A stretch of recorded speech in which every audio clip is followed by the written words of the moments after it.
140,000. Itu ada chalet, ada futsal 450,000. Dan kita nak buat surau kat situ. Ya, alhamdulillah tuan-tuan boleh main sini. Sebenarnya saya mengalu-alukan lah. Sebab tapi dia tak ada bantuan apa. Semua ada semua orang. Dan ini bukan aset saya. Yang ini orang ramai lah. Nama saya apa pun tak ada. Saya cuma memajukan je. Dan tuan-tuan tahu kes bas. Bas tu tak dapat lagi lah. Jadi kes tu kes mahkamah. Kita saman dia. Saman dia bawa tipu. Ustaz saman lah? Bukan. Polis. Timbalan Pendakwa Raya saman. Bina ni lah. Dia dah masuk penjara tapi keluar. Habis reman, suar besar. Di bas. Tunggu habis dapat lah. Bas tu memang ada tapi dia tak bayar ni 120,000. Dia pusing duit saya. Dia bela tak dapat. Jadi tuan-tuan 10 minit boleh no? Boleh. Dalam hidup kita ni dua perkara yang kita cari. Pertama hidayah Allah, yang kedua berkat. Kalau tuan-tuan dapat yang ni hebat kita. Hidayah ni kadang-kadang dia bukan main sendiri. Kadang-kadang kawan-kawan kita kita duduk dalam biker ni kan. Kadang-kadang kita bukan baik sangat pun. Tapi kawan-kawan kita tarik kita, sebabkan kita jadi bagus. Kan? Kadang-kadang dapat hidayah dari isteri kita. Kita menikah kan, kita teruk, isteri kita bagus. Dia tarik kita jadi bagus. Itu hidayah milik Allah. Sebab tu saya kata innakala tahdi man ahbabta walakin Allah yahdi man yasha. Kamu Muhammad tak ada bagi hidayah pada siapa kamu suka, tapi Allah bagi hidayah. Macam itulah tuan-tuan ni. Kita ni tak boleh bagi hidayah tapi Allah bagi. Mana nak tahu tuan-tuan kan? Duduk macam ni kita nak buat program, Tuhan buka hati kita untuk ingat Allah. Itu satu hidayah.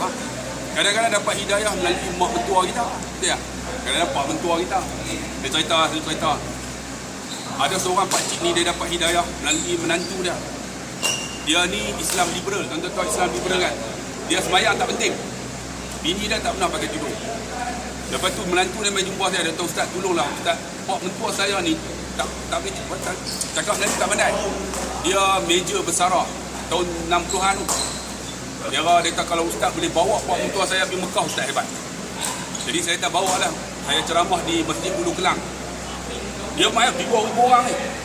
Bila saya ceramah tu kan, orang teriak habis. Tapi meja ni tak teriak. Mungkin dia tak faham pun lah. Sebab dia cakap orang putih. Tak tahulah. Habis semua ceramah, dia main belakang. Dia main. Dia tengok muka saya, dia kata, Ustaz, you are very good speaker. Saya kata, why? Dia kata, you are very good speaker. Maybe for the future, you become a YB. Dia kata, saya jadi YB. Saya kata, I don't want to be a YB. I want to be a Ustaz. Dia kata, why? Kan jadi Ustaz, untung kan? Kadang-kadang pergi restoran, makan free. Kalau jadi YB, masuk restoran semua kena bayar. Jadi Ustaz, dia kata, you are very good joker. Dia kata. Lepas tu dia tengok muka saya, Ustaz, I want to follow you. Tu umrah. Menantu dia kata, Ustaz ceramah macam mana ni? Pak mentua saya nak ikut. Bini dia umur 62, dia 76. Bini dia tak pernah pakai tudung, tak semayang. Dia bagi tahu kat bini dia, you no need to wear a hijab if I'm still alive. Tak pernah pakai tudung, semayang pun tak. Tapi bini dia nak ikut saya. Saya bawa pergi Mekah, depan Kaabah, semua teriak ni. Tapi dia tak teriak. Saya buat sentuhan kalbuan, dia tak teriak, dia buat tak tahu lah. Mungkin dia tak faham pun, saya tak tahu. Tapi hidayah milik Allah. Ketika saya bawa di Jabal Rahmah ni, kan, naik Jabal Rahmah, lepas tu menantu dia duduk belakang. Menantu dia kata, Ustaz, kalau Ustaz boleh bagi pak mentua saya teriak, Ustaz hebat. Tuan-tuan bayang nak cakap bahasa Inggeris, nak bagi dia teriak. Bahasa Melayu pun belum tentu kan. Lepas tu saya pergi kat dia, saya tahu dia ni kepala gangster. Saya kata, Major, where is your wife? Dia kata, there. Come on, call your wife to hug you. Panggil isteri peluk. Dia panggil, baby, darling, come. Hug me, peluk. Bila peluk, saya kata, Major, saya bisik kat telinga dia. How many times you say to your wife that you love her? Never, dia kata. Bila never, saya kata, come on, in front of me. Just only one word I want to hear. I love you. Dia kata, I love you. Dia sebut, I love you, dia teriak. Bila dia teriak, saya main perasaan dia dalam bahasa Inggeris. Bahasa Inggeris, bro. Dia teriak. Major tu teriak. Aku cakap, aku pun tak faham. Tapi Major tu boleh teriak. Bila teriak, bilang bayang kepala gangster teriak, semua teriak. Bila semua teriak, menantu dia kata, Ustaz boleh bagi pak mentua saya menangis. Rupanya habis-habis dia teriak, dia berjumpa saya. First time I cried during my mother died. Pertama kali saya teriak ketika mak saya mati umur 25. Second time I cry because of you. Second time teriak kena saya. Rupanya tangisan tu tangisan terakhir. Dia balik 40 hari, Allah ambil nyawa dia. Ni kan. Rupanya hidayah ni milik Allah. Lepas tu abang, kita duduk dalam ni, kita dengar ceramah ke, saya bukan boleh buka hidayah tuan-tuan. Tuan-tuan dengar, tuan-tuan, Allah bagi hidayah lagi. Sebab tu hidayah kadang-kadang dengan kawan-kawan kita. Ya, tak faham tu. Emosi sikit.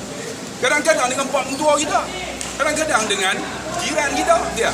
Kita tak bagi jiran kata, jom pergi surau, tak apa, pun pilu nangkuk kang. Hang pergi dulu, aku ikut belakang. Dia tak nak pergi pun.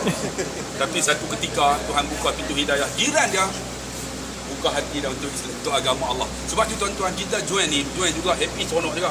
Tapi kita kena ingat, kadang-kadang Tuhan buka hidayah kita. Sebab ingat tau, Imam Ghazali kata, nabda umru bil arba'in. Umur manusia ni 40. Kalau 40 dia tak berubah, dia akan kekal hidup dia dalam keadaan maksiat. Sebab tu kita kalau umur 40 pun duk merapu je. Merapu juga, tapi merapu dalam ada kebaikan macam kita naik running. Tapi ada bentuk apa? Tazkirah ke, keinsapan ke, jadilah kan. Sebab sampai masa tuan-tuan kita akan begini tambah tuan-tuan duk ride dah. Kan? Nyawa tuan-tuan ni cukup kritikal dia. Ya. Ride ni tuan-tuan cukup kritikal dia. Kira belaga mati, orang hentam pun mati. Betul tak? Sebab tu tuan-tuan kita kena ingat sambil kita pergi mana pun, Tuhan buka pintu hidayah kita. Ingat hidayah tu milik Allah. Jadi kita carilah hidayah. Yang kedua, keberkatan. Keberkatan ni tuan-tuan bukan duit banyak. Tuan-tuan yang kata aku duit banyak berkat. Ada orang duit banyak tapi tak cukup. Ya. Ada orang kata ustaz, kalau saya menikah ustaz, saya seronok, saya bahagia. Ada orang tak menikah sampai mati tapi dia bahagia. Ada orang kata ustaz, kalau saya dah ada anak bahagia. Ada orang tak ada anak tapi bahagia.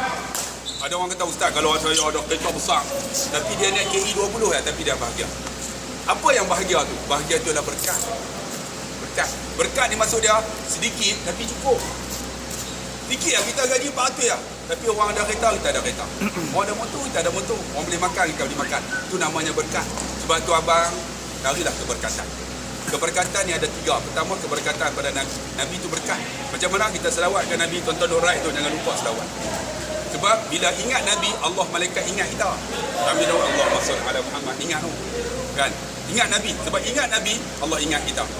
Yang kedua apa? Kita carilah keberkatan di rumah Allah. Masjid kena pergi. Sebab masjid ni berkat. Kita pergi saja, Allahumma fili dunun waftah li abwaaba barakah. Kan? Buka pintuku, buka pintu keberkatan. Rumah Allah berkat. Yang 3 berkat ialah masa. Masa yang berkat apa? Masa kita masa hidup ni lah.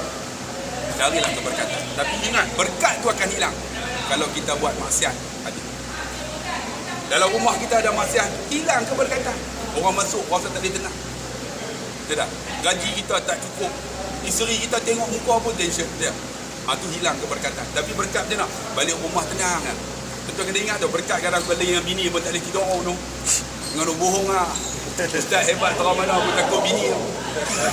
Bukan takut bini menggerunkan.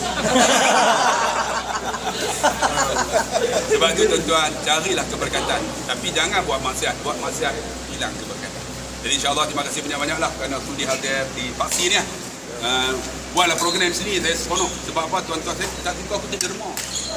Bila kutip derma orang kata kita nak beli kereta pun susah. Nak tukar kereta susah. Bila tukar kereta orang kata ustaz makan duit derma. Saya tak mau dah ni.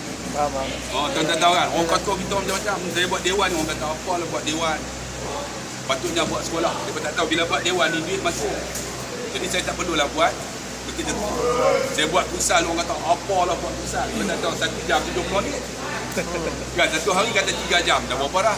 Orangnya dewan tu kolam renang tu dia kata apa buat kolam renang. Kolam renang tu 1 minggu 200 dapat. Jadi 7 kali 4 dapatlah 2,000 lebih. Lepas dia teri ayam.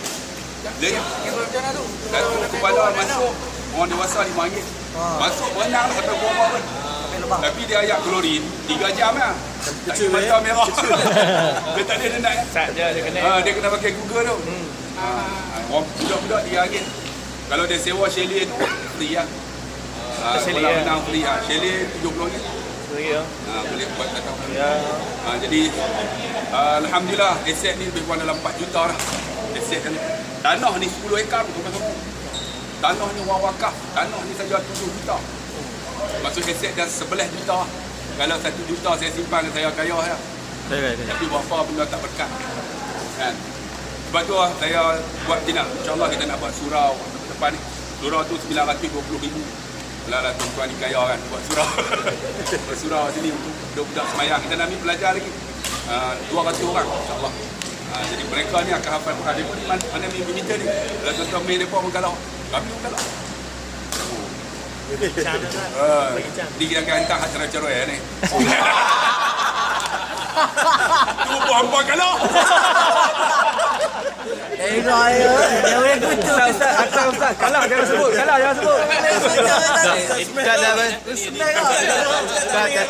Saya ada kira mana tu. Kita melawak ya.